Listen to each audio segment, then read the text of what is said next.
Well, good evening, everyone. Thank you, Helen and Jim, and to all of the folks here at PTS for this evening. I'm just curious to know how many of you have read Wide Awake? Cool. Our mission when we're done here is that everyone who has not read it will pick up a copy and read it. And everyone who's read it will go back and read it again. Real excited personally to be here with Daniel. We actually just met today, just a couple of hours ago. We know a lot of the same people and have a lot of crushes on the same scholars, I guess you can say. As Jim said, just a little bit about our format here. We're gonna get running shortly. It's just a conversation that he and I are gonna have back and forth here. And then you have received index cards by which you can participate in that conversation. And just so we're clear that your participation in that is to ask a question on that index card. And a question, as I have been reminded, is a search for knowledge, while a comment is a reflection. We're not reading any reflection papers tonight, but do feel free to ask questions. Daniel, I want to jump right in and just say, when and how did you know that the journey that you've been on would be captured, should be captured in a book? And then what has been the response from your primary audience? Hi, everybody. Glad to be here. It's an irony, to say the least, almost a source of discomfort to be writing and talking about it, because when I started River City in January of 2003, and I was trying to get books on this material, everything I came across was written by a white guy on how to do multicultural ministry in the city, and that felt problematic. It felt like a reflection of the industry, that kind of certain voices were preferenced and others weren't. And so I promised God, I said, God, I will never publicly speak about race, and I will never write a book about race. So you have my word, God. So I'm fully defying my promise to God by doing this. So we'll kind of come into some of these themes deeper, but as I continue to kind of grow in this arena, one of the convictions that became very strong to me is that, my whole journey is kind of capturing this idea of moving from blindness to sight. I think to be white in the system of race there's certain privileges that come with it, but I think there's certain handicaps that come with it. I think there's just an inability to understand it fully, and so I made a commitment to just never do anything involving race if it wasn't kind of ordained by, there's a group of about 8 to 10 people of color who are leaders in my own church and leaders in the broader community who speak very directly into what I should and shouldn't do. So I just don't do anything unless they say I should do it. And so they told me they thought I should share some of these learnings, and I said, I'm sorry, I already promised God that I can't do that. And so but I was very serious about that, and so they said, well, we want to honor the commitment you were making to God, and I think God would want you to hear from us, because we're God's people too. So it's kind of a weird thing, because I'm the one talking, but I feel like I've been kind of sent or commissioned by some folks who have said that they think there's some white folks that should be in this conversation as well, sharing what they're learning. So it's kind of an ironic journey for me. Well, I think you may have just answered kind of the follow-up I was going to ask to that, and that's what has been the response of people of color to what you've written. I know you talk later on in the book about people double underlining certain parts of what you read. I was actually shouting amen and yep. What has been the response of people of color? That's a very meaningful part of the journey. I did this. Typically when you write a book, they ask you to have 1 or 2 proofreaders, and then they proofread it themselves, right? I think I had 30 proofreaders, almost a few white folks who would kind of represent how they were experiencing, but mostly people of color. I didn't want anything I wrote to be out of sync with what people of color would want. So that was basically the question for people I've respected and trusted. If I, as a white person, am talking in these spaces, what are you hoping will get addressed? And so it was an important part in the actual development of it, but it's been a source of encouragement here that feels like everywhere I go, that this is much broader than a black-white conversation, I realize that, but it feels like everywhere I go up and around the country, there's always a black woman that's holding the whole thing together where I go. It's really pretty incredible. There's always these black women that are holding these organizations, the reconciliation part of it, and so it's always meaningful. It just feels like I have this like kinship with them where they say, thank you, you're telling me I'm not crazy, you see me, and these are the kinds of things we want to be talked about here, and so that's been very meaningful, that it seems to be kind of in line with what people up and down the country are trying to wrestle with. I'm going to ask you shortly to explain to us what it means to be wide awake, but before we do that, you perhaps didn't start out so awake, I guess. You tell a story in the beginning of the book about some of your well-intentioned efforts to diversify your ministry and the meeting you had with a group of pastors that didn't go so well. I'm wondering if in the years following that meeting you've had a chance to reconnect with some of those pastors, and what's been the difference? That's interesting you asked that. Nobody's ever asked. It's actually it's a good story on both sides. So the story, going a little bit out of order, I feel like in the white experience there's kind of two major fronts where the awakening thing is. I think that for a lot of us we're just not thinking about this at all, and that's its own kind of awakening and beginning to understand what race is. And then I think there's kind of a second realm where we care deeply about it, but there's still a whole lot we don't see straight and understand. And so the story you're referring to, I would say, is kind of in the part two of my journey where I was trying to do some things that were helpful. So I was really kind of waving the flag for diversity. At the time, Willow Creek was, mostly white church, and I was trying to be kind of an agitator to become kind of more diverse within there, and they got sick of me, and so under the guise of, we're blessing you to do ministry, they said, we'll sanction you to do kind of a Willow thing in the city, and why don't you do a culture diverse thing in the city? So I started trying to do that, and it wasn't going the way I wanted. I was hitting wall after wall. So there's an African-American stakeholder in the city of Chicago who said, maybe you should share this vision with some of the pastors who know these groups well and let them give you feedback. I misunderstood that as thinking he thought what I was doing was awesome and that I'd get accolades for it, which is one of the many layers of blindness so I couldn't wait to be formally anointed by all these pastors. And so he got a black pastor, a white pastor, Asian American, Korean American pastor, Puerto Rican pastor. So he had me share this vision for the culture diverse ministry I wanted to start in the city. And so the Puerto Rican pastor went first, and he said, you seem like you've got good intentions, but everything you say is so paternalistic, it's hard for me to hear.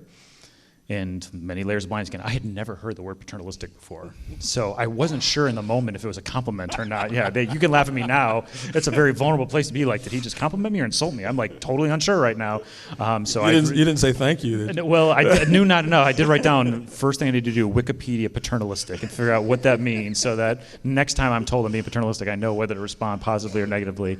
The Korean American pastor went next. He said, I heard you talk about cultural diversity, but everything you said was black and white, and it kind of makes me wonder, there's all these countries, all these cultures represented under the banner of Asian American. Do you have any idea about any of these histories? And I wrote that down. I need to learn about a whole bunch of people who are of Asian descent. And the white pastor, he knows I say his name. He's the founder of CCDA, Dr. Wayne Gordon. He said, if I had $1 for every white pastor who thought they were going to save the city of Chicago, I'd be a rich man by now. If you're still here in 5 years from now, I'll be amazed. And then there was African-American professor and pastor who was writing on the subject of the matter at the time, and he said, you could save yourself a lot of trouble here. Even if you do find your way down this road a little bit, black folks are never going to go to a church with a white pastor. I write on this stuff, my own kids wouldn't go to your church, so you'd save yourself a lot of trouble if you just kind of went back to Willow, and kind of work on things there.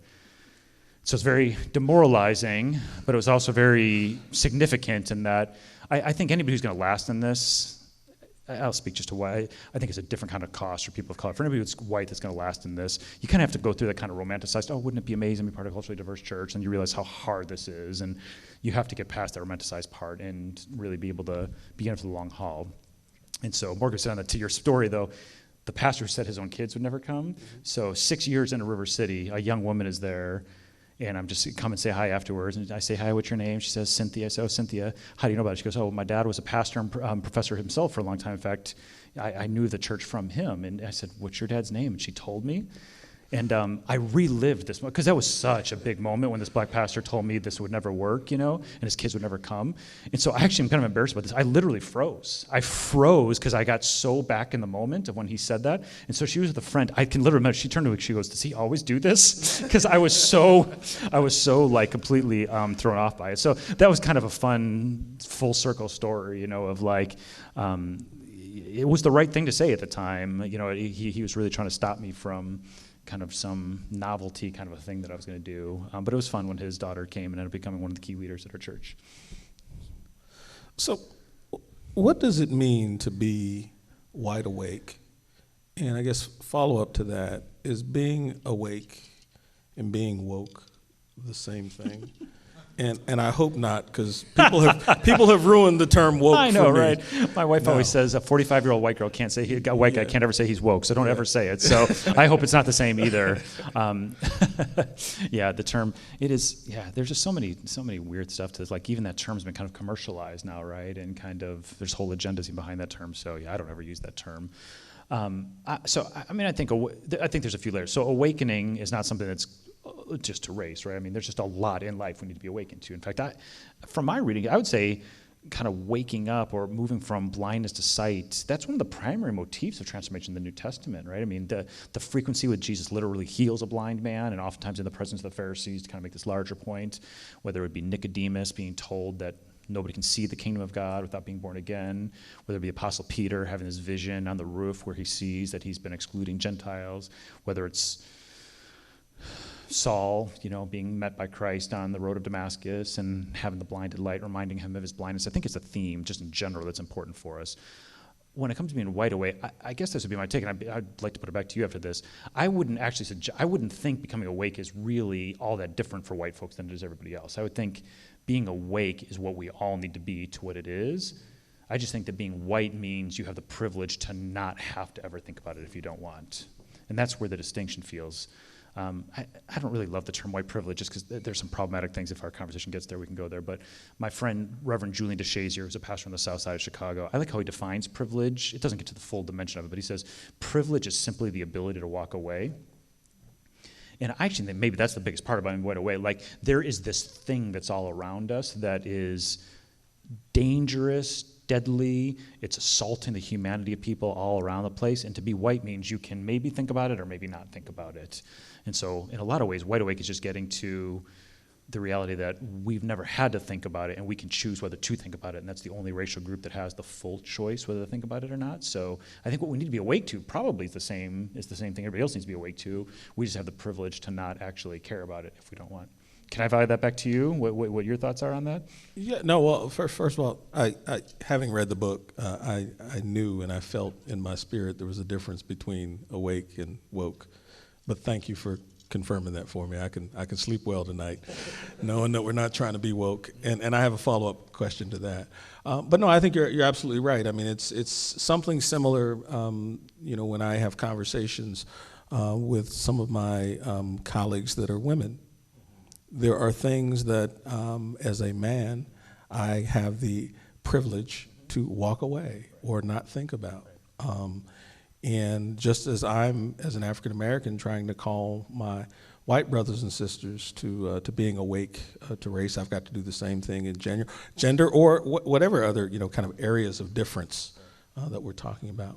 Now, I know we're at PTS, so I don't know if I can say this, but I'm just visiting, and so are you. One of my favorite comedians is Dave Chappelle, and he used to do this skit basically titled "When Keeping It Real Goes Wrong." I'm wondering, can you tell me maybe some examples, and they don't have to be from your own life, but when keeping it awake, or maybe it's woke, goes wrong?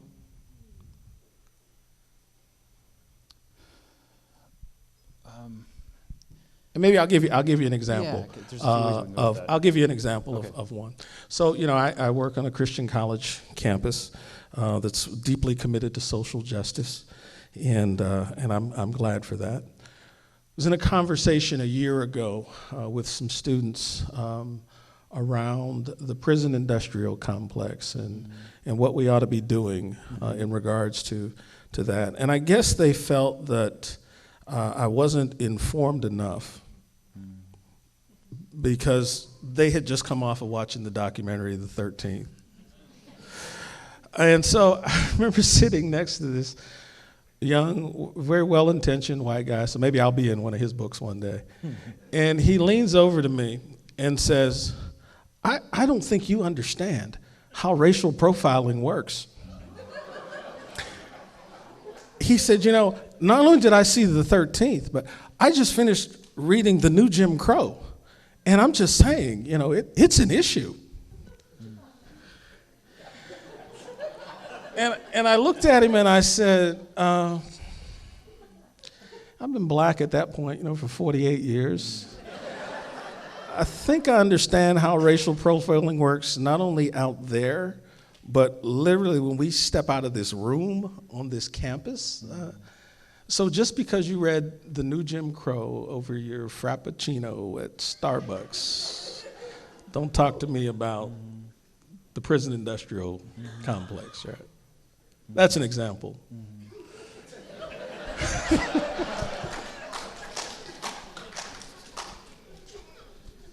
Maybe that's the example? Well, I mean, so I feel so torn out. You've got a gift of taking something very serious and letting people laugh when we hear it, and I appreciate that you can do that to let oxygen into the room. It's heartbreaking to hear that. It's heartbreaking to hear that. And it makes my heart hurt, and it's not even from a judgmental place, because I have been that person, and I will be that person again. And so, and I guess when I think of these two, there's these different tiers. I think there's one level of blindness to sight where we're just not even thinking about the stuff, and that's a serious one, and that's where most people are. But then there's this kind of second tier, I think, where we get just a little bit of sight. We see a little bit more of it than we used to, and then just privilege and power take over in ways we don't even realize, as evidenced by that moment right there, right? Where should white folks be watching 13th? Yes, we should be watching it because there's a lot to learn. Should we go and talk to a 48-year-old black person and tell them that we now understand the prison industrial complex? No. And that's an extreme version of it, but it's really not that extreme. Like, there's stories like that are happening every day around us, right? And so this is the insidious nature of this, where it creates sleepless nights for me, right? I mean, it's just so pervasive and so far-reaching, and so it makes my heart hurt. So I appreciate, again, the way that you can let us in on that in a way where we can see kind of just the silliness of it, and at the same time, it's heartbreaking to hear the everyday experiences of that happening. I'll be honest, it was kind of humorous in the retelling of it. There was not a lot of humor in the room when we were having that conversation. Yeah. Sure. How did you respond, just out of curiosity? Oh, I mean, I said exactly what I said, Yeah. just here in the retelling. But my friends say they can tell when I'm angry. They said because you speak in very short sentences. You don't look at the person that you're talking to until you're done to make sure you got them right. And then there's this silence in the room afterwards. So it was all of those things, probably in less than 2 minutes, but. So we'll know if I do that to you now, huh? We'll all know if you stop looking at me and get silent. That's why I'm looking at you. That's why I'm looking at you. No, I'm going to be needing eye contact for the rest of this now. Much love, much love. So many things, again, were echoing for me in your book. And I picked up on a hint of Du Bois, but with a twist. Yeah. So, famous quote from Du Bois in The Souls of Black Folk, he says this, quote, "One ever feels his two-ness, an American, a Negro, two souls, two thoughts, two unreconciled strivings, two warring ideals in one dark body, whose strength alone keeps it from being torn asunder." Mm-hmm. Daniel Hill says in Wide Awake, quote, "At the heart of awakening is an ongoing crisis of identity. It is an admission of an ongoing civil war," or as my friends down south would say, the war of northern oppression, that started long before we had the words to describe it, and it will follow us all the way to the end of the story. Mm-hmm. This is where I was getting some Du Bois. To be both a white Christian and a white American is to be caught between two warring factions. Mm-hmm. Were you thinking about Du Bois in that moment when you? Yeah, right. So I think there's a lot of dimensions to what the construct of race is, but that's what it seems like is at the heart, that race says who you are as a human being, the value you have as a human being changes depending on where you're at on the racial hierarchy, and that there's an inferior position kind of assigned to black folks and a superior position assigned to white folks, right? And then other folks get kind of labeled in between that spectrum. And so as I understand double consciousness, it's trying to articulate the black experience of being aware of the white gaze of you that says, here's who you are according to the rubric of race. And then if I was going to put spiritual language on it, the healthy thing, then looking at yourself through the lens of God and having to have this double consciousness of saying, I know who I am in God, but I also know who I am in this world, and I could get killed for how I'm seen in this world. And that seems like something we should all be doing, but when your humanity and personhood is not under assault on a daily basis, you just get lazy. You don't even really develop the need to do it. And so a derivative of this that kind of formed in my pastoral experience, I would listen to black family after black family give the talk to their children. And it's a double consciousness talk, right? Like, so I'd listen to black parents say to the black children, my job, and I'm doing this from a Christian perspective, right? So they're saying, my job as a parent is to let you know that you are this beautiful, wonderful, amazingly reflective of God's perfect design child. And as my job as a parent is to constantly remind you of who you are in God, to remind you that you're capable, that you have profound potential, and that you are loved. And I will do everything I can to instill that in you. And then, sadly, unfortunately, you're going to go out into a world that will say something oftentimes contrary to that. It will say you're less than. It will say you don't have potential, say you're more dangerous, that your presence is a risk. And I would do anything I could to shield you from that, but I can't. That's the world you're going out into. That's the double consciousness you have to have, right? And not only that, it could actually get you killed if you respond the wrong way when you get pulled over, right? You just have to be aware of how the world sees you and how much that's in contest with how God sees you. And I remember hearing that a few times and going, why didn't my parents ever have that talk with me? Well, it's because white people don't have to really articulate for their white children that threat level out there. So even if we get the front part right, that we affirm that we're loved, there's no need for a double consciousness of knowing how the world sees you. And so I see that as the reverse of white privilege. That's the white handicap. We go out into the world needing to be double conscious to see the messaging that's being told to us and to everybody, but we have no capacity to determine it. And so it's one of the many things I've learned from the black church and black folks in my family is how important double consciousness is, and I'm trying to stumble my way into a Holy Spirit-led double consciousness myself. Yeah, I often say, particularly when I'm talking to fellow African-American fathers, we talk about, first of all, we reflect on what our parents had told us and taught us, and things that we missed even at the time they were telling us, and maybe even sometimes missed the seriousness of it or the depth of it because we knew our white friends weren't getting that same talk. So, maybe mom and dad are just being really, really paranoid. But now sitting on that side of being a parent, of a 19-year-old, there's still always that question of how do I tell him enough so that he's aware? Right. But not so much that he's paralyzed with fear or suspicious of everybody or, And sometimes that's easy. Sometimes that's difficult. Yeah. And it's, I can vividly remember about this time a year ago, he had come home from his freshman year of college, and we had moved to a new neighborhood. And he says to me after we had gotten all settled in, hey, can I borrow the car and go to Barnes & Noble? I love books. We've had that conversation. And I looked at him, and I was too tired to go, but he hadn't invited me to go.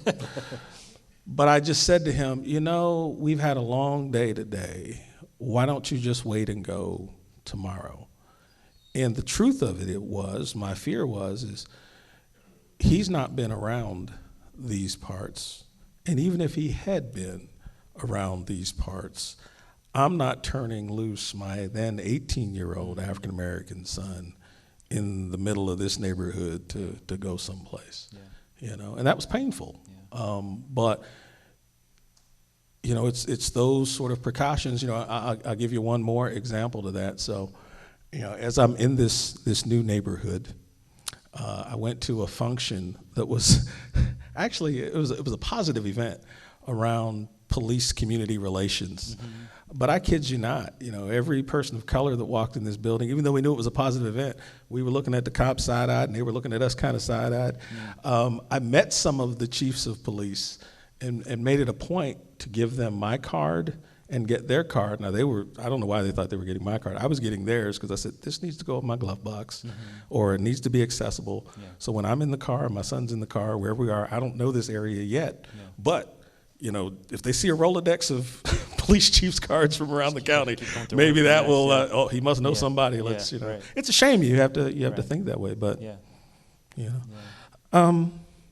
So we had talked a little bit about privilege, and you said not necessarily a fan of that word, ability to walk away, but it is the ability to walk away. But you introduce another word in the conversation, and that's white trauma. I wonder if you could tell us what is white trauma. it's a controversial idea, but I think there's something. So it's my friend Mark Charles is the one who's kind of developed it. He's a native theologian, and when you talk about trauma, usually what you're talking about is somebody who's been traumatized, right? They're the victim of some kind of a violent assault or sexual assault. It's almost always a horrible thing. So it's not comparing traumas, but the person who executes the trauma is damaged by the interaction as well. And so Mark's theory is that one of the reasons why it's so difficult for those of us who are white to kind of reckon with the reality of our history is that it's traumatizing to see the damage that was done when we executed Native people or enslaved black people, and the 4,400 Jim Crows during the late 1800s, 4,400 lynchings during the Jim Crow era. These different things. It's traumatizing. It's traumatizing to look at a picture of a white church that's holding a lynching afterwards, where somebody's being hung, right? And instances where you've seen the memorial at the memorial in Montgomery, right, where you see one of the things where a pregnant woman was hung in a church courtyard and they ripped the fetus out of her stomach while she's being hung in a church, right? There's just no way to look at these things without just feeling just an unbelievable sense of kind of overwhelming remorse. And so Mark would say that's a trauma of its own kind, that we're traumatized by our own past. And the trauma, when you're traumatized, one of the typical things you do is you just kind of freeze, right? You just kind of get locked. You can't move. And so it seems like there's something to that. And as an aside, it comes from his own personal pain. He, as a high schooler, was driving a car with his brother in it, and he crashed the car and killed his brother. And so he would say, of course, you can't compare the trauma. I mean, he's dead, right? The trauma that happened to my brother can never be quantified.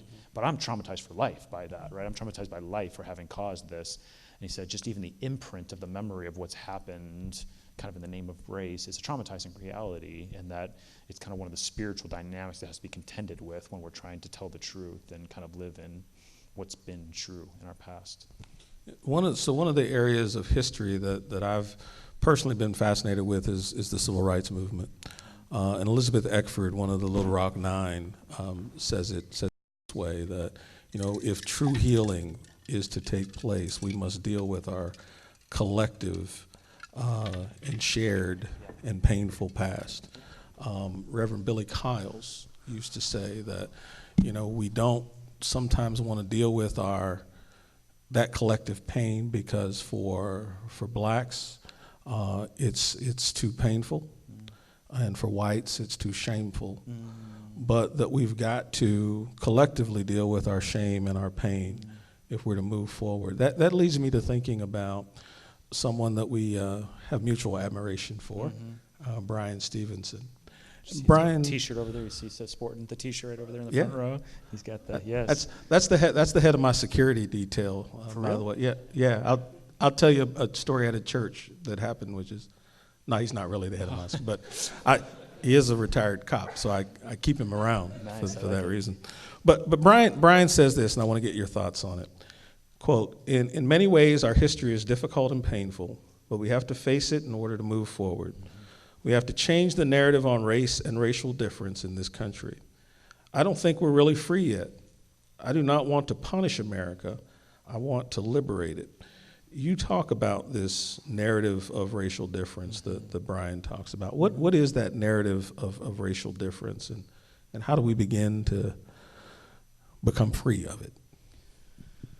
Yeah, well, I guess we'll take that into parts. So what is the narrative of racial difference? I think that's one of the gifts of Brian Stevenson, his ability to synthesize the many layers of what race represents. And so race is created by human beings. We're not talking about how God has created us. We're talking about race. We're talking about the system that was created by human beings to justify colonialism, to justify slavery. And it's built on a lie. It's built on a lie that human value is found on this racial hierarchy. To use his terminology, that there's racial differences, but the racial differences point to superiority or to inferiority, depending on kind of where you're at in the hierarchy. And I think from a spiritual standpoint, we have to recognize the lie that sustains race. So it's one, I mean, in a room like this, everybody's going to say, I 100% reject that lie, right? That's not the question. I have no question in a room like this who I reject the lie. The bigger problem is realizing that the lie's been around now for 400 years, that the lie is, I mean, when you have a lie that certain people are more superior and certain people are more inferior, and then a neighborhood gets built around that, right? Now it's not just a single lie. It's reflected in the way certain people were allowed to live in certain parts and other people were cast away other parts. Or when you have a lie that says certain groups are superior and other groups are inferior, and then you build a school on top of that, right? This is where it becomes very problematic. And this is Brian Stevenson's articulate way of helping us understand how to think about systems. So he uses slavery, for instance, right? So he says, in order for slavery to exist, and this is a hard question, I've heard him do this in Christian spaces with, mostly white audiences. He'll say, white Christians need to reckon with this question. How is it that in mass white Christians got behind slavery? Right, there was always the occasional abolitionist or a group that would stand up, but the statistics are overwhelming, right? White Christians were way totally behind slavery. And he says they would have been good people just like us. Like, how did they go to church Sunday morning, Sunday night, Wednesday night, get behind slavery? So the only way you can really say they could get behind it is through the narrative of racial difference. That the story that white people were superior and black people were inferior was so dominant, so strong, that lie was so pervasive that it could trump kind of the imago Dei, that all people are made in God's image. It's the only way you could really make peace with yourself. And many did, right? Many of the luminaries of the Christian faith, Jonathan Edwards owned multiple slaves, and he's very famous in Reformed circles, right? And George Whitefield kind of aligned with slavery to make his orphanage work, right? So Stevenson talks about, so it's important. Slavery eventually got abolished. That's very important. But if you knock down the structure of something, but don't get to what's in the roots, right? Say if you pull weeds, but don't get to the roots, what's going to eventually happen again? The weeds come back up, right? And so the same lie that allowed slavery to exist in the first place is, I would say, just as operative as it's ever been in today's day and age. But it's got evil behind it. Jesus calls the devil a liar. That's the primary name for the devil. So I think there's a supernatural component to this too, where there's lies that are clever. They don't make themselves super obvious where you can just throw one single spear at it and kill it, right? It keeps reincarnating these lies. And so I think that's the problem of our day, is that the same roots that lets slavery exist are still in our soil, just new things are being built on it. And so to his point, I think we have to understand the history of the lies, understand the present reality of the lies. This isn't just lamenting past actions, right? It's saying the same thing that allowed for those past things still lives in the soil of our land. And until we can pull the roots of that, we're not going to ever see the kind of change happen that we need to see happen. Yeah, I know one of the topics that sometimes comes up when I'm in these conversations with some of my white colleagues is this rush to want to set themselves apart, as good people, bad people. And, the Klan, those are bad people. The people with tiki torches, those are bad people. You talk a little bit about kind of this myth or this kind of false dichotomy of good people, bad people. Another friend of ours, Drew Hart, kind of calls it the Paula Deen effect. We can remember back a few years ago, and I used to love me some Paula Deen on the Food Network. I'm so bad, I don't know who Paula Deen is. What? Sorry. Wow, that was like a serious offense. I didn't know. You lost like half the. I know. Sorry. Half the room. So all right. So Paula Deen is a chef from Georgia, Savannah, successful businesswoman. Restaurateur, awesome kind of thing. Had a television show, actually on the network at the time, but was accused and found to have, uttered the N-word and said other less than flattering things about African Americans who were employed by her. But real quickly, when those things kind of happen, some want to rush and say, ooh, how bad Paula Deen is. And so if we get her off the air and boycott her and problem solved. Mm-hmm. Yet we wonder why it keeps popping up. Mm-hmm. So maybe to bring you to a more recent reference, like I wasn't surprised when in the state of Virginia, it was discovered that the governor had performed in blackface, and then it just seemed like every other day there were these stories of people performing in blackface as though is the thing to do. But some people want to avoid talking about the systemic nature of what you're talking about and the lies behind that system and just say, well, those are bad individuals. Yeah, we did like a 20-minute Bible study on this today in the session earlier. I'll try to do a 2-minute version because I think it gets to this. So one of my favorite passages, one of the ways I like to think about race from a gospel perspective would be Luke chapter 5. So Luke chapter 5 is when Jesus calls Levi, at the time, Levi the tax collector, to become one of his disciples, gets the name Matthew, gift of God after that. But at this party where Levi invites all of his other tax collector friends, the Pharisees come. It's the first time they ask Jesus a question. They ask Jesus, they ask the disciples, why does Jesus eat with tax collectors and sinners? And Jesus says, I've not come for the healthy, I've come for the sick, right? I'm the great physician. It's a very upsetting conversation for the Pharisees. I think if I was going to shorthand, the way the typical white Christian approaches race is very much a Pharisee kind of way. So if I could oversimplify Pharisees, it's oversimplified, but I think it's fair. It's how most religion works. Pharisees were unbelievably religiously devoted, right? They paid scrupulous attention to the Old Testament. They're probably more devoted than we'll ever be, right? But the system was basically set up around good and bad at the end of the day, right? There's the good people who keep the commandments, who follow the laws to the T, and then there's the bad people who don't. The good people do the good things, the bad people don't. And that's how the world was organized, right? And so to be like them, you'd be good, and to be unlike them is to be bad. And their whole sense of identity came from that, right? In Luke 19, when the Pharisee is praying in the temple, he's not just even praying about himself. He says, thank God I'm not like that tax collector, right? So his whole world is organized around good and bad, right? Which is why it was so confusing for Nicodemus when Jesus says it's not about that, you have to see the kingdom, right? So, but sticking with Luke 5, in Luke 5, Jesus says, I've not come for the healthy, I've come for the sick. So he blows up their paradigm, right? It's not about good and bad, it's about healthy and sick, which is simple in one regard, but totally offensive in another regard, right? Because what Jesus is saying is, we're both looking at those Pharisees, we're both looking at those tax collectors, and we all agree they're sick. And then I look at you all who are religiously good, but you're still spiritually sick. So you can be religiously good and spiritually sick, and at the end of the day, you're still sick. So they need Jesus, and you need Jesus, right? And it could have been the best altar call in the world right then, right? All they had to say is like, wow, you're right. We're sick. We're trying to attend to a terminal sickness by being religiously devoted. That was the wrong way to go. All we have to do is confess, repent, and we're one with you, right? They couldn't do that, of course, which is what started to create this divide between them. I come back to that because that is how most of us who are white and Christian think of race. We think there's the good people who do the good things, right? They avoid saying racist things. They are kind to people of all backgrounds. They make sure they have at least one friend at all times, that's not white. And then there's clear things that are bad. But to your point, like, we have no shortage of those. There's a governor doing blackface. There's a group of white nationalists walking around with tiki torches. There's somebody who's going to drop a new set of Christian college or something. Like, there's going to be bad things that happen. And weirdly, every time a bad thing happens, it only further accentuates the divide of what needs to happen because it doubles down the story like, yep, those are bad people, and we condemn those bad actions. And phew, thank God we're not like the tax collectors and the bad white people who do those kinds of things.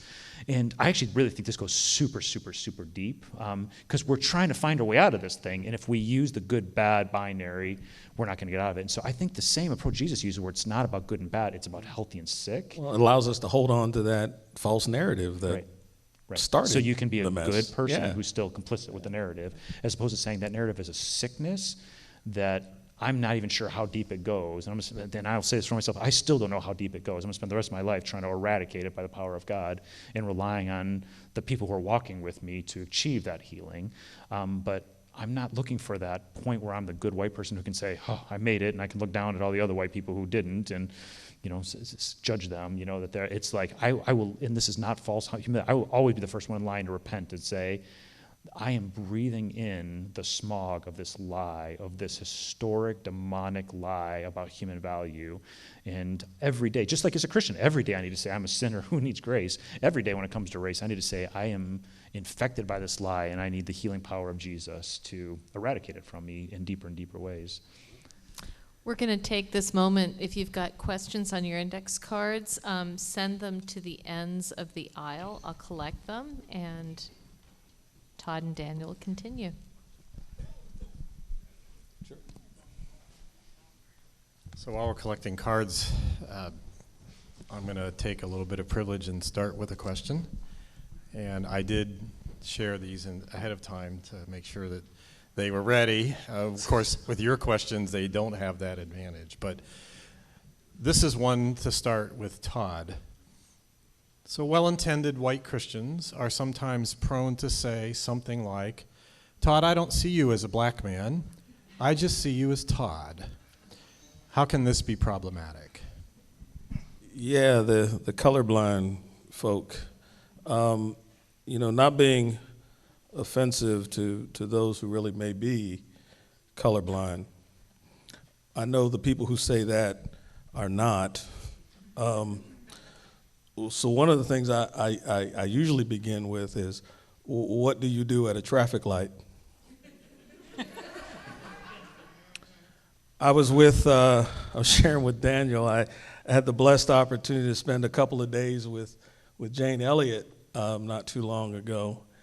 And Jane had an even better response than the traffic light. She says when people come up to her, looking for that, to be absolved of their sin of racism, and said, but I don't see color. She says, I can tell. I looked at how you're dressed. If they're still around after either one of those comments, I will talk to them about what do they mean by not seeing color, and why do they think color blindness is the goal? And sometimes they misquote Martin Luther King when they do that, so we clean that one up too. But I say to them that the goal here is not to be colorblind. The goal here is not to allow the negative perceptions that you have of someone solely based on the color of their skin to cloud and judge how you will then interact with them.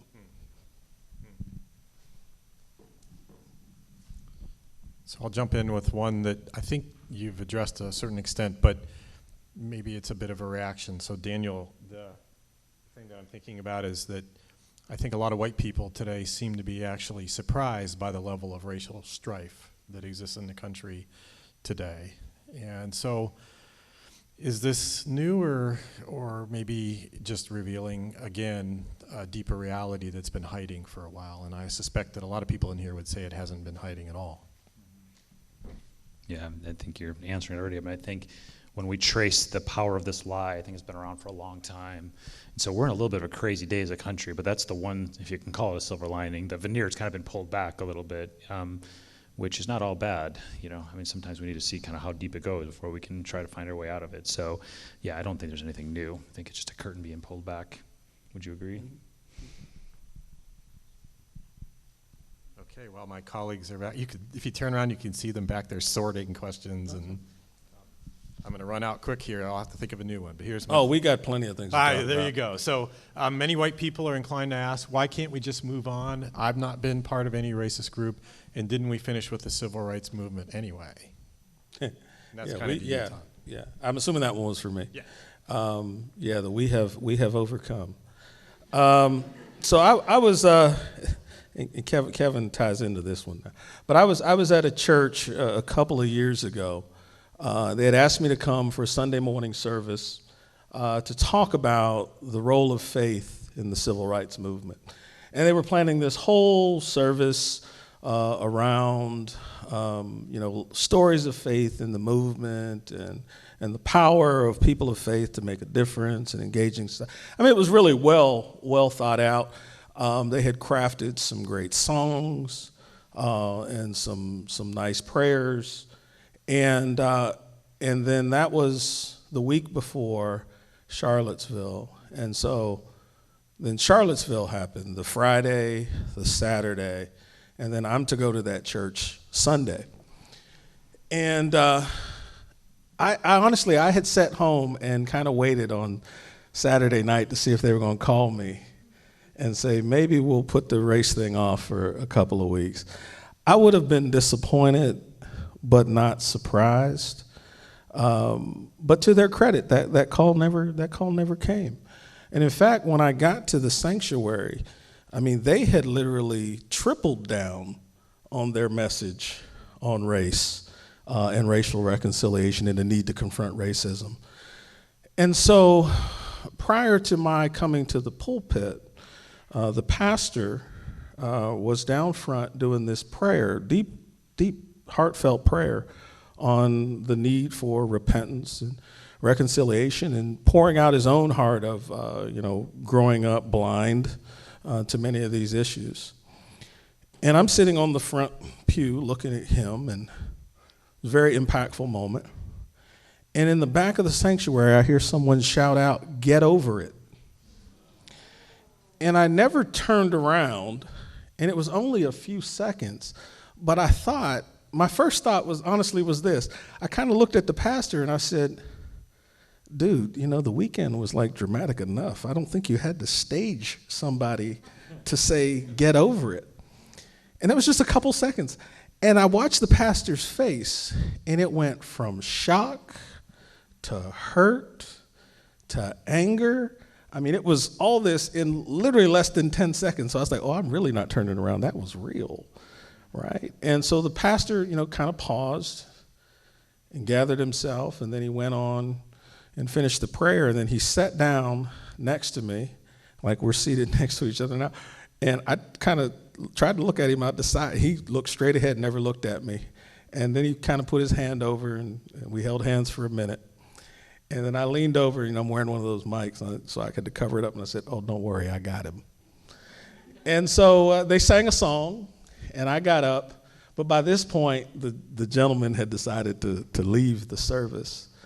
I found that out because one of the first things I said, after you give all glory and honor to God, who's the head of your life, and all that, I said, where's the gentleman who said get over it? And there were some people in that church who were tense. They were like, oh, I thought he forgot that happened. I'm like, it just happened 10 minutes ago, And so I was like, okay, I take it that he left. I said, but I'm so disappointed, not that he said it, but that he couldn't contain himself for another 15 minutes, because I sure wish he would have shouted that when I was at the mic. Because all I would have said to him was, tell me what's the it we need to get over. And if you can't tell me the it, then how are we going to get over it, right? And then, just so they didn't start doing that good people, bad people thing, I said, now let me tell you something about that gentleman. He just said out loud what some of you in here are thinking. And I said, but here's one more. I am glad that he said what he said, because it brings a realness and a freshness to the conversation we're about to have. Because had he not said what he said, I could have done my little talk and gave you my 3 points and how faith all ties into the movement, and you would have walked out of here feeling pretty good about yourselves, and maybe not even talked about what I talked about at the dinner table. Oh, there's no escaping the dinner table today when you get home, because your kids were sitting here, you were sitting here, and you heard it, and if you don't talk about it, shame on you.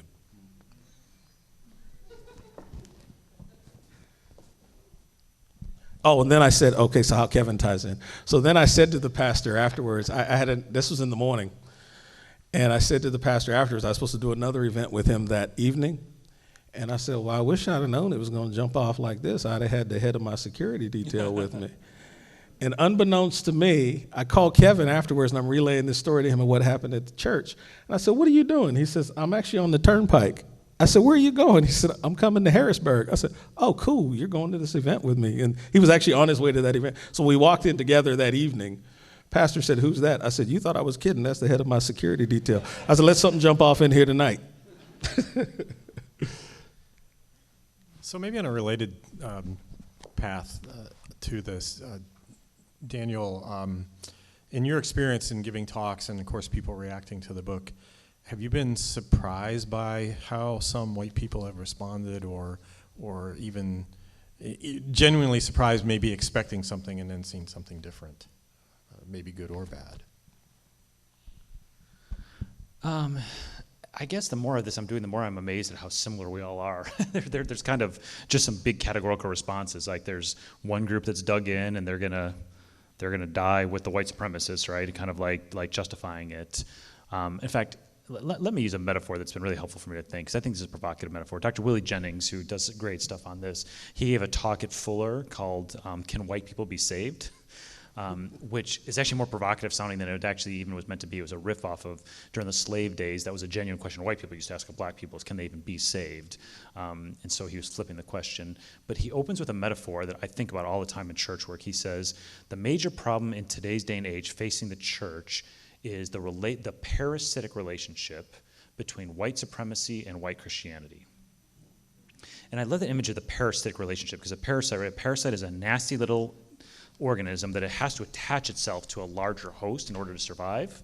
So he's basically saying is white supremacy is this nasty little organism, this lie around human value on this racial hierarchy, and it can't survive on its own without a host to keep it alive. So it attached itself to white Christianity to survive. So he says, so what we've got with the stage we're in now is there's two extreme responses that are forming. On one side are white Christians who refuse to acknowledge the relationship between white supremacy and white Christianity, and they're defending Christianity, but in doing so defending white supremacy because they refuse to acknowledge the combination between them. And he's like, and then you get the other side who can clearly see the parasitic relationship between the two and is outrightly rejecting Christianity. And they're both so dangerous, right? Because you've got people defending Christ in the name of white supremacy, and you've got people rejecting Christ because of white supremacy who badly need them. And I feel like that kind of represents the spectrum. There are those who just seem to not be willing to acknowledge the parasitic relationship at any level. There are those who see it but are terrified of pulling it apart, and I think rightfully so. I'm glad I do this as a pastor, because 99% of the time I'm doing this in my own setting, and it's a very fragile pastoral process to remove white supremacy from white Christianity.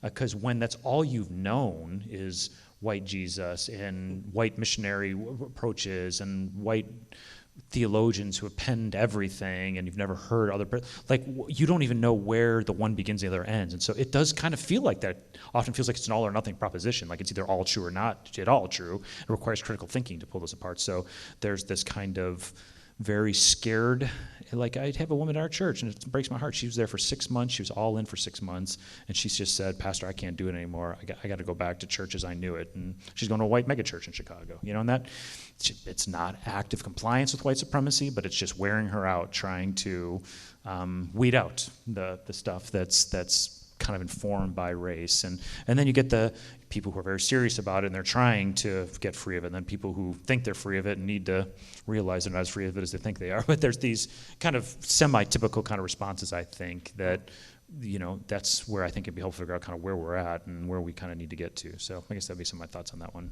We were talking earlier about some of what we've been reading, and we both, again, shared admiration for Jamar Tisby in his new book, The Color of Compromise. And he says this, he says, I love the church, but I hate racism. It's hard to love the church when it's so connected to and complicit with racism. And then I heard him talk a few weeks ago, and he even went on to add, and maybe even in collusion with it. That's a good book to read too, The Color of Compromise. It's painful. He's a historian, so there's not even really commentary. It's just simply kind of tracking how the church has kind of played a role in kind of either going alongside with or even at times being complicit with the development of the system of race that we have.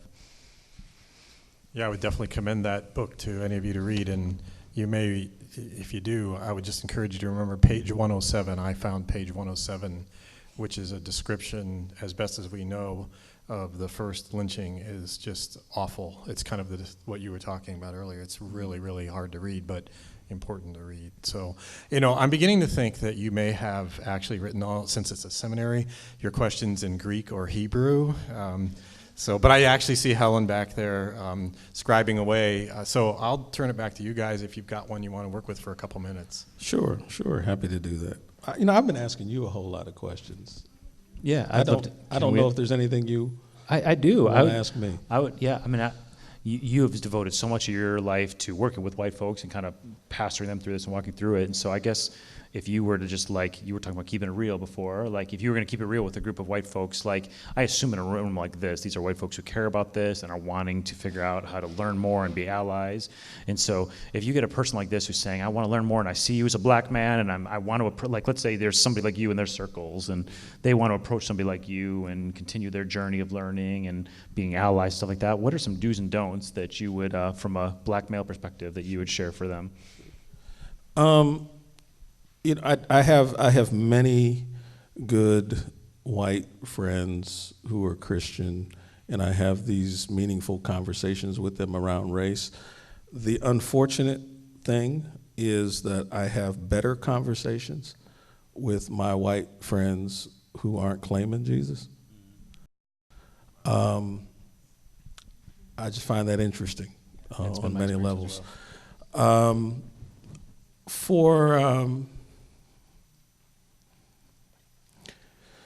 think maybe this is one of the reasons kind of why your book stood out for me, because, it ends with people talking about kind of what are these markers that I'm showing that, I'm awakening. And, I think of friends who maybe started out the journey well and wanted to have these conversations, but thought that these conversations were only about, well, if you and I become friends, that fixes it. Or when you hit a difficult moment, they lack kind of that resiliency to want to hang in there. Things that I have valued are the people who do not try to tell me what I'm thinking or how I ought to feel, but who, again, as you talk about in the book, really have a genuine understanding of lament, even if they don't fully understand how the issue has impacted me.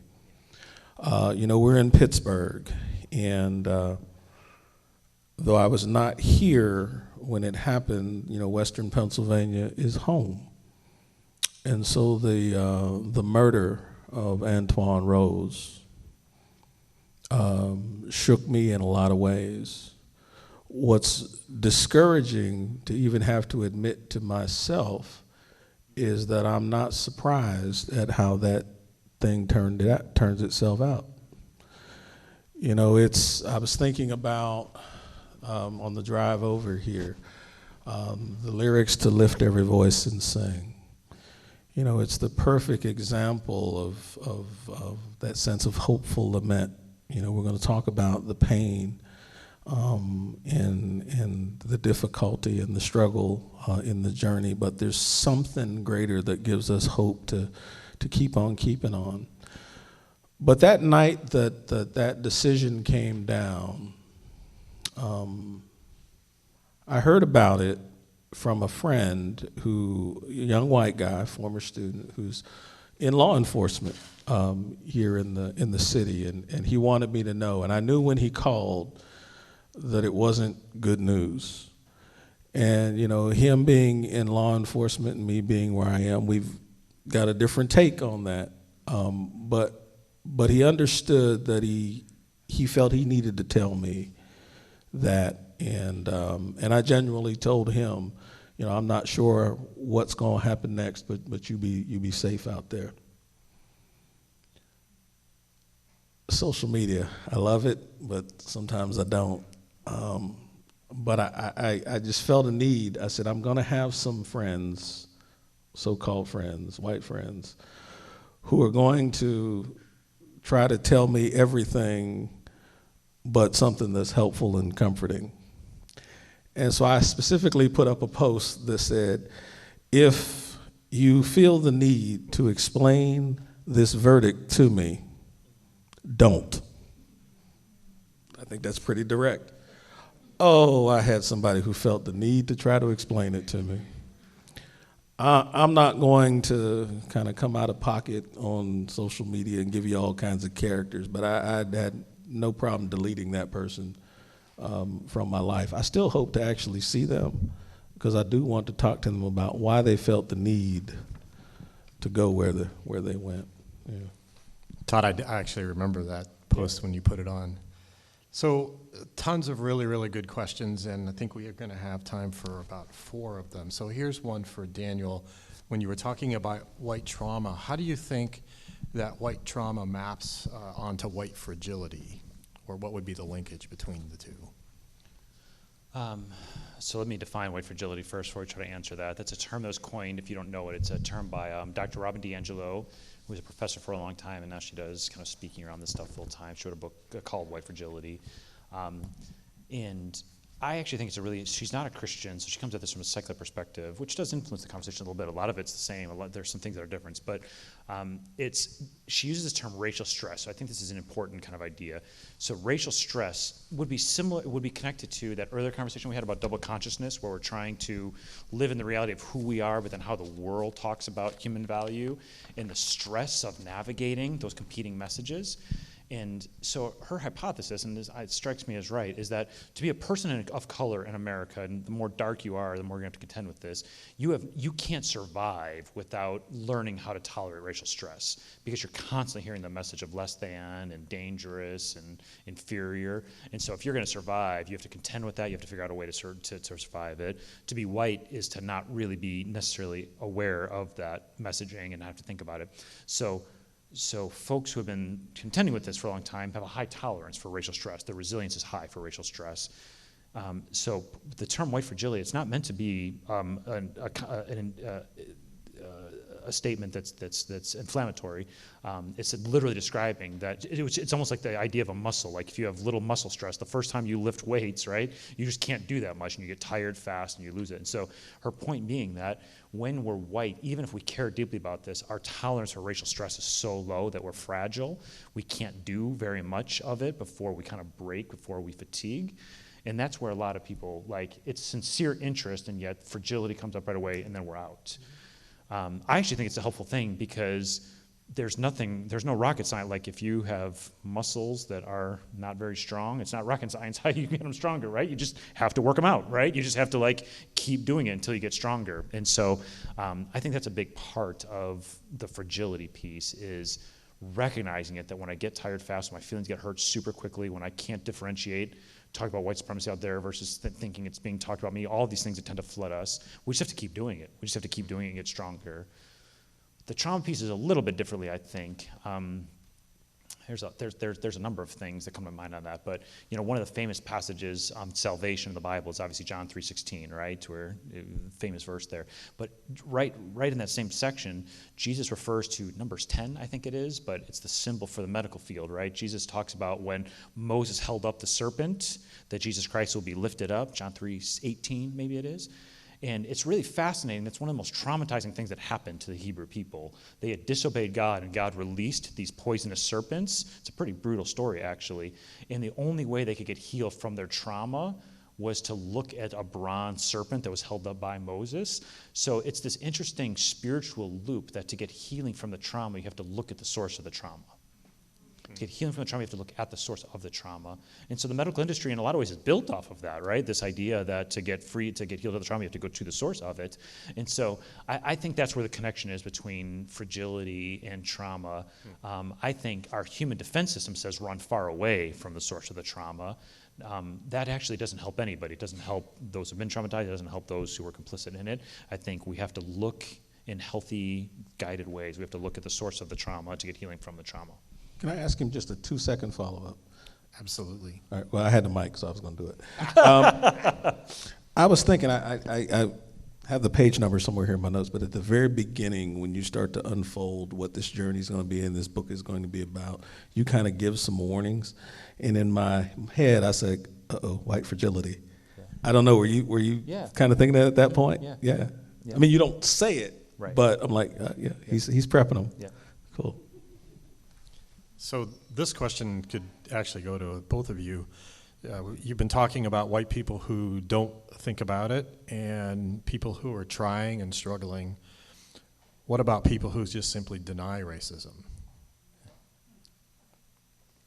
And how to even engage or start or something like that? That's either one of you can jump on that. My answer may be shorter than his. I'm getting older, so honestly, I have decided what conversations I'm going to entertain and which ones I don't. It depends on kind of how vehement the denial is. If they're pretty strong in that, I kind of walk away knowing I'm not going to change them and they're not going to change me.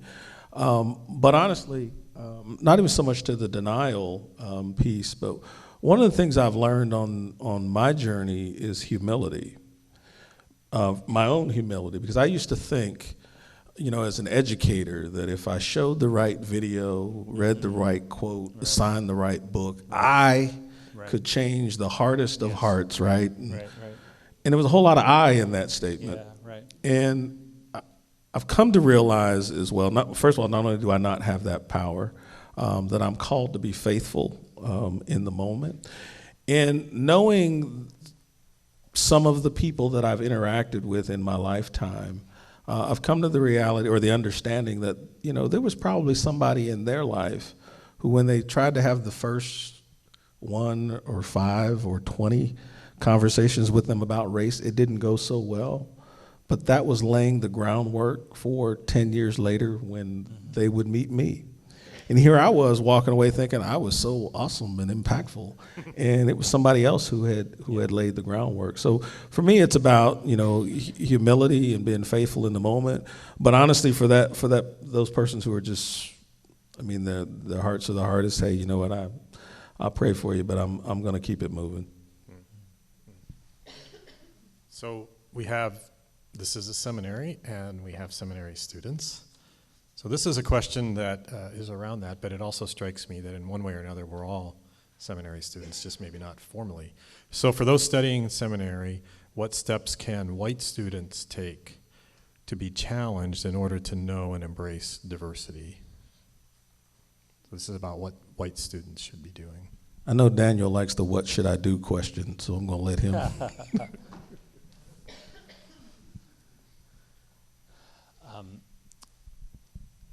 Well, so I always start with this kind of blindness to sight kind of thing, right? So I think when we're white and we're serious about this stuff, we just have to figure out how to get more sources of input, I think, is a big piece of it. So when we're educated in all white spaces, that doesn't mean the education's not good or there's not a lot of value in it. We just have to assume that there's just a lot of blind spots in it. So I think that's the first thing, is just figuring out how to get myself in positions where I can even articulate where I've not seen God fully and seen the gospel fully, and try to find sources where I can get help on that. I think that's a big piece. Not here at this seminary, I'm sure it's perfectly rounded here, but in other places, that would be one thing. I think the second thing, and I'm probably showing a bias here towards more conservative sides of white Christianity here, so I want to acknowledge that because I think it's a different dilemma in white progressive circles. I think in white Christian conservative circles, our theology is very anemic around how to talk about race. And so especially for those who are trained to be ministers, we've got to find ways to learn about the gospel and how to address race that goes just beyond racism is bad, don't do racism things, how to actually address the kind of supernatural origins of it, how to address it through multiple different lenses that are in Scripture. That's so obvious once you start to see it, but it's just completely absent. If I'm going to go one more, we're talking about the keeping it real. I actually think one of the hard things as a white Christian is to realize, so this is the number one dilemma I had to work through. I'm the son of a pastor. I come from an evangelical tradition. The hallmark of my upbringing was that the Bible is the inspired word of God. All truth and authority comes from it. I've taken a long road to get back to that exact point. That is totally what I believe. One of the reasons that was so hard to trust that, though, is that those in evangelical spaces have been doing this dance for a long time, saying we totally believe in Scripture, and then we totally use it at an at-will basis to justify what we want to do and what we don't want to do. The hypocrisy of it is deafening, and it makes you feel like the Bible's not real because it's used so often in destructive ways by those who wield it. And so, like when it comes to the race stuff, one of the reasons we have such an anemic theology around race is because we had to not talk about it to justify so many things. Right? Like, how do you be a Christian when Native people are being put in boarding schools and ripped from their families and killed by disease and nobody's doing it? You have to find ways to not talk about it, right? When you love Jesus and love the Bible and you own 3 slaves in your home, you have to find ways to talk about the Bible that don't call into question the system of what you're living. And so the Bible always was the revealed, inspired word of God from my perspective, but we have learned how to pick and choose which parts of it. So I really think there is a kind of breaking down and putting back together process that's, again, really fragile and scary, but I don't know how to be a true Bible preacher until you kind of get free of some of those vestiges and get back to the place where it's like, no, I really trust this thing. Just because it was in the hands of some people who abused it doesn't mean it wasn't always powerful. So I'd kind of throw that in there too. And I was going to say, and I would add to realize that that each and every one of us who claim the name of Christ have a ministry of reconciliation. I fell into this journey because I was an undergraduate at a predominantly white Christian college, and it was a shocking world to me on many levels, particularly coming there fresh off an HBCU experience. If you don't know what HBCU means, that's a homework item for you tonight to figure that one out. But I got into reconciliation work initially just out of my own survival. I was like, how do I make it in this place? How do I understand this place? And that kind of thing. And then I realized, well, this is very consistent with who I've been taught God is and who I am to be, in Christ. And then it became kind of a job kind of thing. But I used to let people in those spaces, well-intended, I really do believe, trick me though. And anytime I would get tired, some of that fatigue or reconciliation blues as they call it, they would come to me, oh, you can't quit. You can't quit. You have a ministry. You have a ministry of reconciliation. And I feel pretty good. Yeah, I do. I have a ministry. Then I thought, fool, everybody's got a ministry of reconciliation who's claiming the name of Christ. Don't fall for that one. And I think the second part of that then is to realize that reconciliation, much like this cultural identity, is a journey. We don't start there. We hope to get there, and each day we strive to be there. But part of that process is being truthful about how we got into the situation that we're in. It's about wrestling with issues of justice. It's about healing.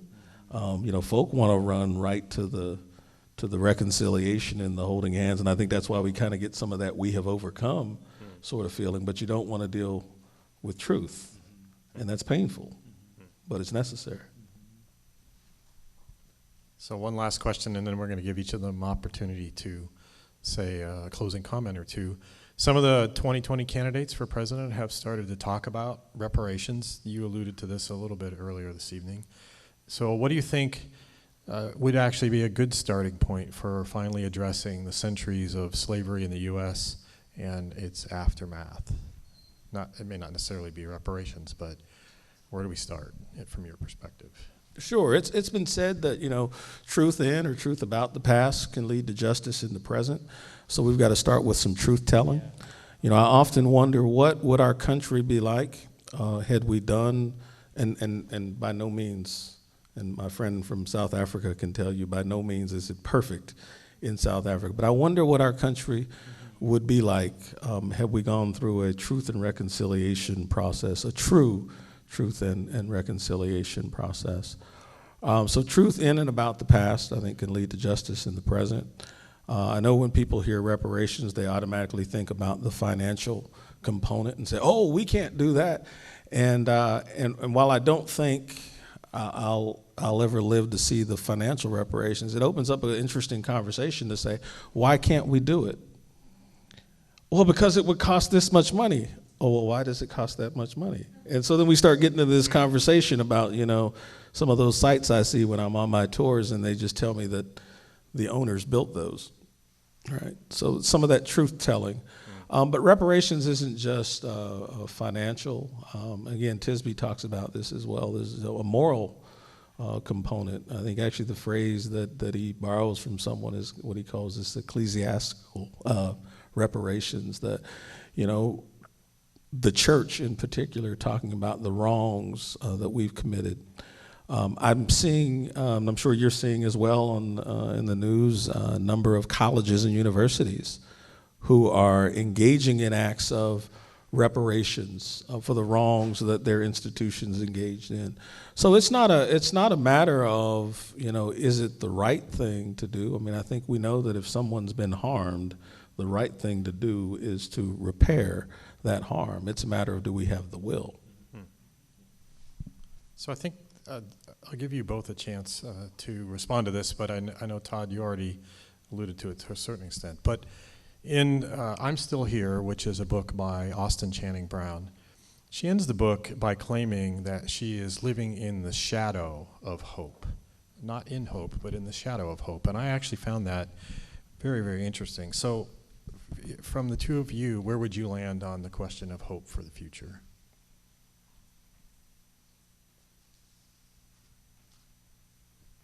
I'm looking for a quote that I want to pull from your book, so unless you take it.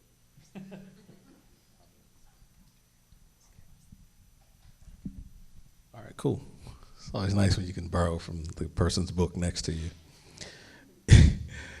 He actually quotes Dr. Cornel West on this, and it goes like this. It says, Cornel West was asked if he was optimistic about where America is heading. Here's how he answered, quote, "I am not optimistic, but I've never been optimistic about humankind or America. The evidence never looks good in terms of forces for good actually becoming prominent. But I am a prisoner of hope, and that's very different. I believe that we do have signs of hope and that the evidence is undetermined. We have to make a leap of faith beyond the evidence and try to energize one another so we can accent the best in one another. But that is what being a prisoner of hope is all about." And so for me, I would echo Dr. West. I'm a prisoner of hope. I think sometimes when people hear me talk about these issues, one, they think I don't get angry, and I'm like, spend enough time with me, you'll see it. And if you don't think I do, you probably missed it when I directed it at you.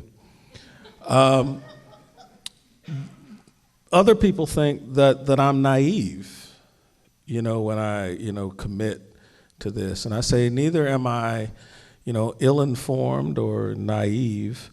I'm hopeful.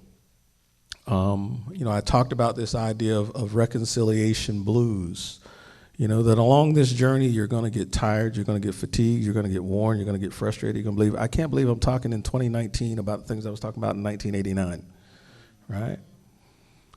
It's okay to have the blues. The blues are some of my favorite music. I don't listen to the blues every day, all day. I don't know what that would do to my headspace if I did, but there's a time and a place for the blues.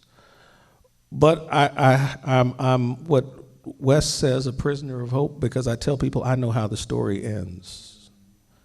And I know that I'm just called to be faithful on my leg of the journey.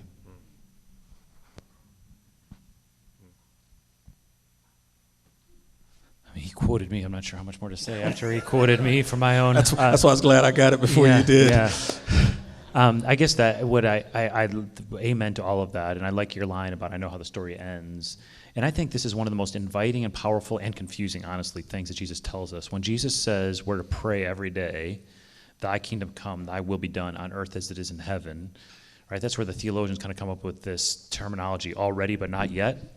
Right, that we can experience partial glimpses of the full kingdom of God now, but we're not going to experience the full kingdom until Jesus returns. And you kind of marry that with the imagery. We just finished this series in the book of John at our church. It was really striking to me how regularly John tells the story of God in kind of terms of this contest between darkness and light, that Jesus represents the light that comes into the world, but that darkness is a force. It's in John 1:5, he uses this very picturesque language, that darkness's intention is to overcome it, to prevail over the lightness. And that's the wild thing to me about the resurrection. The resurrection promises us that ultimately light will win.